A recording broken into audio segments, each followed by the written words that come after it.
Captain Guy Burrows was a well traveled man by the time he had reached Africa.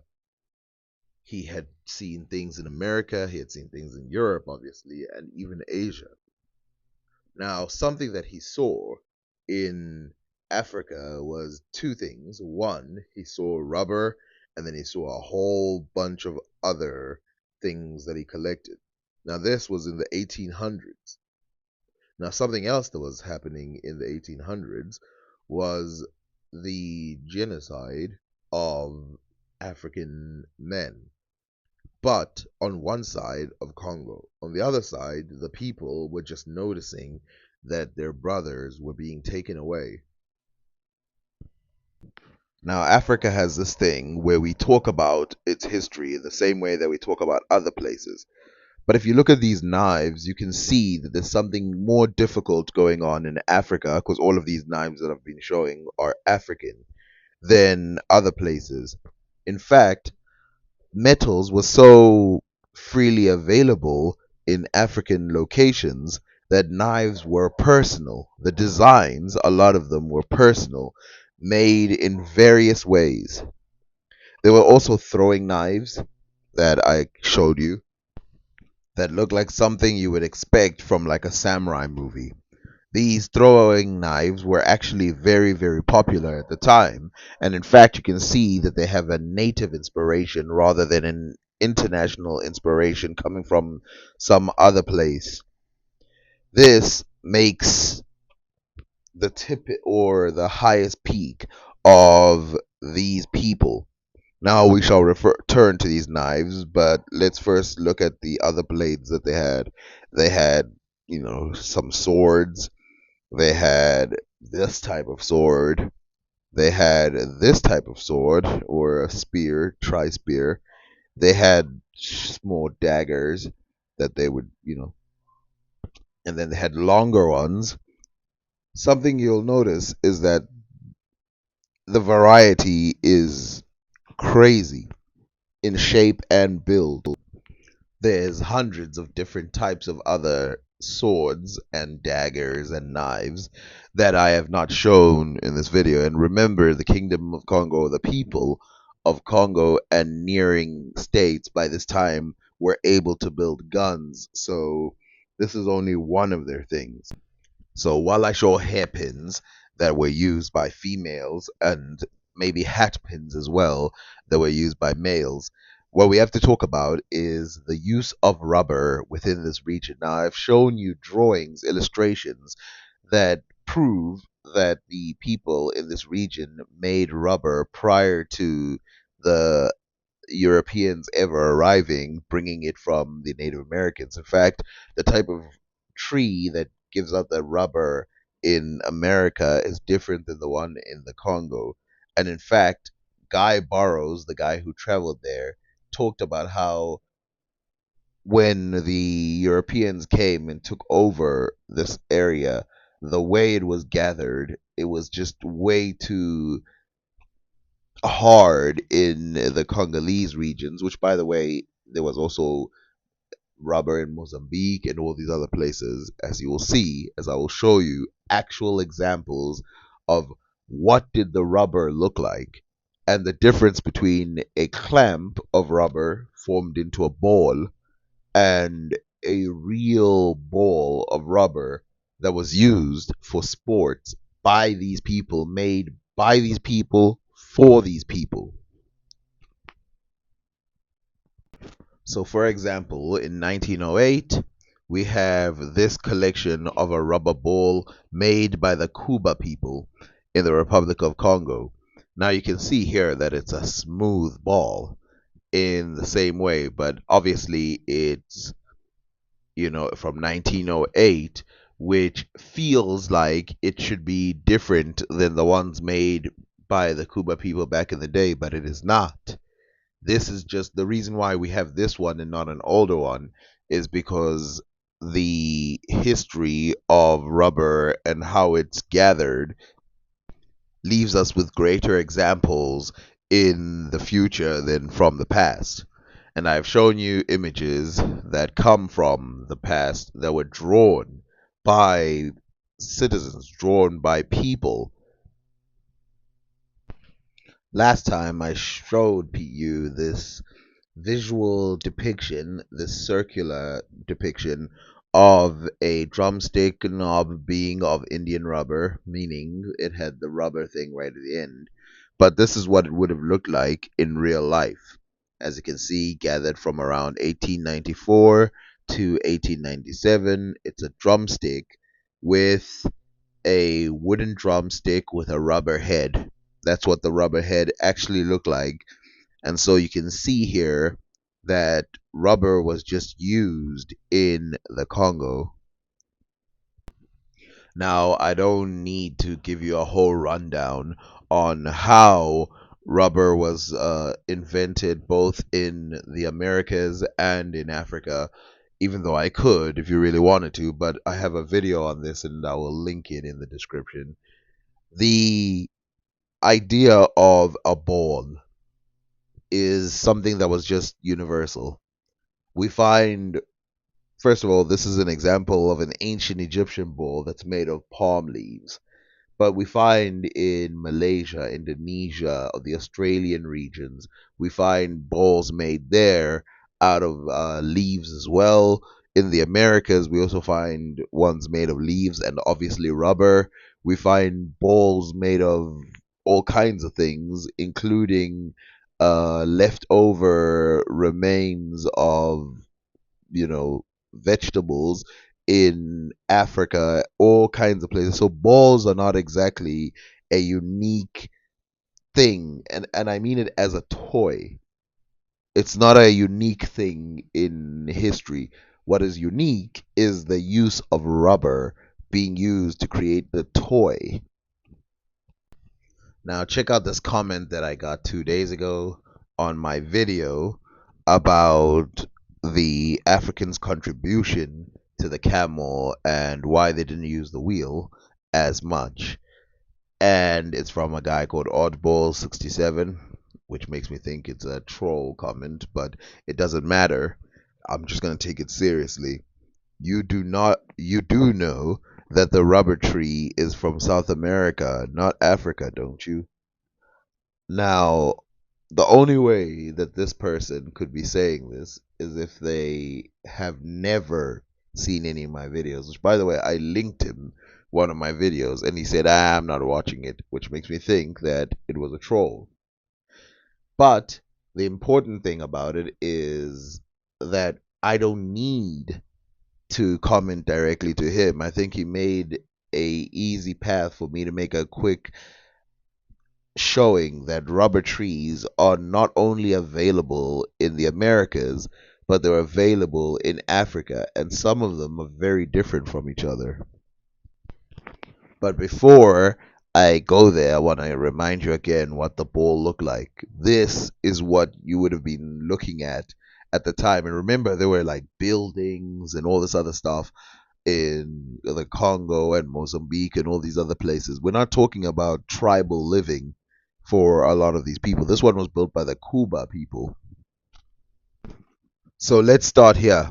Landolphia owarensis is native to the tropics of Africa, its range extending from Guinea in West Africa to Sudan and Tanzania in East Africa. When growing in open savanna, it takes the form of a bush, but the forested areas it becomes a vine and can climb trees, reaching heights of 70 meters or more. It has a rhizome or rhizome, I don't know how to say the word, which can survive bushfires, readily throwing up shoots which flower and fruit a young age, even before the twigs have become lignified. So, in other words, this rubber tree called a Landfolia owarensis is native to Africa. On the other hand, the Hevia brasiliensis, the para rubber tree, the Sharinga tree, or the Seringueira, or most commonly rubber tree or rubber plant, is a flowering plant belonging to the spurge family Ephorobacea, originally native to the Amazon basin. but is now pantropical in distribution due to introductions. It is the most economically important member of the genus Havia because the milky latex extracted from the tree is primary source of natural rubber. So I want to easily show you that the Landolphia orensis is a species of Lenia from the family Epocancia found in the tropical African Africa. Latex can be extracted from this plant for the manufacture of natural rubber.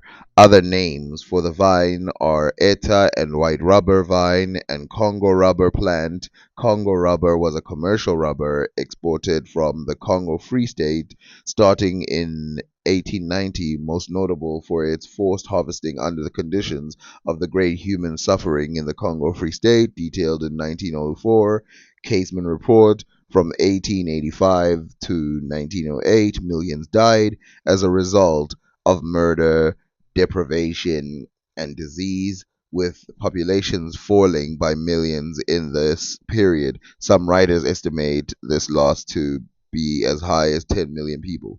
So what you see here is a difference not only in plant, but a difference in extraction because the African one, for the most part, was taken from creepers, these little vines that grow all over the plant, whereas the one in the Americas was taken directly from the bark. Now, a foolish person would say, oh, so the Europeans, even though the plant was there, they introduced tapping into the rubber in 1890, which is when, or 1885, which is when the Belgium Congo Company came in.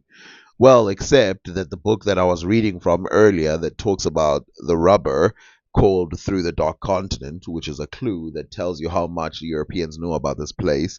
Through the Dark Continent, or the source of the Nile around the Great Lakes of equatorial Africa and down the Livingston River to the Atlantic Ocean by Stanley Henry Morton, which was written in 1841 to 1904, published date 1878.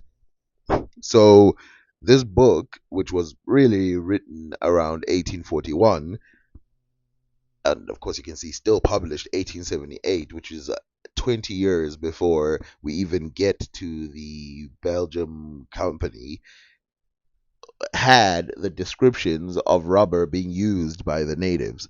So this is a even more recent example, but it shows that it was not introduced. One, the plant wasn't introduced because the tree grows there naturally. It's different. It's not a port. Now, unless you're saying that Africans literally, this is hilarious. This would be hilarious. Africans literally went to the Americas, studied how to make rubber, and then came back to Africa using their native ways, made rubber. That's the only way you could be saying that that's how it worked because they had no contact with Europeans, not the ones living in this region. But the sophistication of it did not stop. In fact, in this region, Indian rubber, or the rubber that was used for Indian rubber, was not introduced to this place at all. It was introduced to India. And so the reason why it was introduced to India is because they didn't have a natural source of rubber. So why is it that the rubber from India could be well, there was no reason to bring it to a place that has such a wide, or a variety, a giant already existing hundreds of meters of creepers climbing other trees, basically being wasteful. And you're going to come in there and introduce an alien plant in order to do what? The only reason why, of course, I got a comment like that is because any slight thing that might seem like it's a great innovation in Africa has to be looked down and criticized, and you have to be the most skeptical about it. Because, of course, Africans couldn't have invented something like rubber. Why would they? And of course, I showed you the swords, all of that, which is, I'll be honest, when I cover the full story of the Kingdom of Congo, you will see that all of these aren't even the most impressive things about this kingdom. After the removal of human lives in Africa, the biggest tragedy after that is how they make it seem like the civilizations that exist in Africa didn't go in parallel with the Europeans who were there. They make it seem like a lot of the cities, a lot of the places that were not occupied alongside the Africans. It's like the Africans had a bunch of, a bunch of what we generally see as African buildings made out of grass or whatever, and then the Europeans were, living in sophisticated houses. But in real life, by the time you get to the 1800s, the cities everywhere made by both Europeans and Africans, and a lot of them are commissioned by kings of Africa and stuff like that. Guinea is a great example of a place where you even see. Okay, so basically what happened is in some places you get the people, the Africans, paying the Europeans to build those cities. Now think how much money you must have for Europeans to go fetch their own people, architects, all of that, and build some of the some of the most fascinating and unique concepts in Africa, being brought out or being paid by Africans. There are some Europeans who, in the beginning, where I've seen when I first was trying to gather evidence for this rubber stuff, I started realizing that there are Europeans who go out of their way to pretend that there was no genocide in this region. And obviously, the reason is the same for why they say there was no rubber prior to the Europeans, which is Europeans good, Africans bad. That's how it works. But if you read the two books, which by the way, no African paid these people to write these books. If you read the book Through the Dark Continent, you can see there that the people of Africa are happy to try and sell rubber. In fact, the way Morton Stanley explains it is that it's one of the biggest sellers in the place, and everybody's carrying it, and they're always the most industrious people are always trying to sell it, and all of that. But by the time the book The Curse of Central Africa comes out, the captain here shows that the Africans were in nothing but stress. He even says that the Belgians are controlling a land way bigger than their natural habitat, and they beat people with what is in South Africa called a sjambok. They beat them with a rhino hide or a rhino leather skin thing if they can't gather, and all this stuff. Now, no one told them to do this. No one told them to write these books. So why do they doubt it? Again, I told you. The simple reason is it's so simple. It's because there are some Europeans who are dedicated to the idea that, which is hilarious because it goes both ways. They say Europeans are some of the most equipped, dangerous, blah blah blah people in history, and then they say they didn't do anything in history, which is like, wait, what? How does that work? How do they prove that they were so dangerous if they didn't do anything? And then, of course, no, you can't do anything as Africans. There's nothing that you can do as a civilization that will prove that you guys have contributed a lot to the modern world. That they do not want to hear none of that. Not, hey, here's a book about how Europeans never contributed. Nope. None of that. It's simple. If you say here are some nice ways that Africans contributed to the world, they go, no, that doesn't exist. Africans can't contribute. And if you see my video, my previous video, and you look at all the comments, that will become obvious. Now, I should probably address them at some point, but nah. Now, I don't want to depress anyone by reading the whole thing, so I'm just going to read this part. It says, I found that it was usual to tag not all, but only three-fourths or so of the male villagers.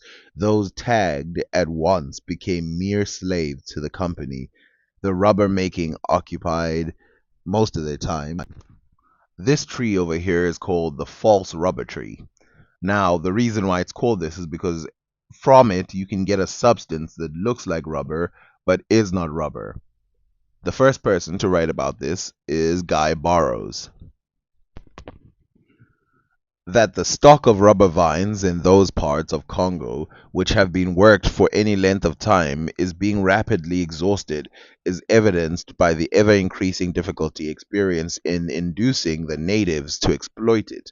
Wherever I have been in this vast territory, always expecting, of course, the Buja country, which has never been much worked, the natives bitterly bemoaned the scarcity of the rubber producing lianas and piteously begged to be allowed to perform other services than rubber gathering. In some places, they brought in large quantities of false rubber, a resinous matter much resembling caoutchouc, from which indeed, when falsely made, it can not be easily distinguished in the course of drying. However, the false rubber assumes a glossy appearance unlike that of the genuine article. Now, 2 points proving here. One, the false rubber thing, but the second one is the fact that the natives, which he notes that they used to exploit the rubber, they don't anymore ever since the Belgian company came because it became a source of tragedy. Now, to anybody who cares about Africa and cares about the history of Africa and the fact that, you know, by telling stories like these, we can show that our history does not start with Europeans telling us how to build things, but instead building things for ourselves. I appreciate you listening to this video. Thank you. Please like, share, subscribe, donate, and do all the other stuff that, you know, other channels ask you to do. I don't usually ask for this, but I need the subscribers, I need the likes, the views, and I need to be able to at least see some promise with this channel.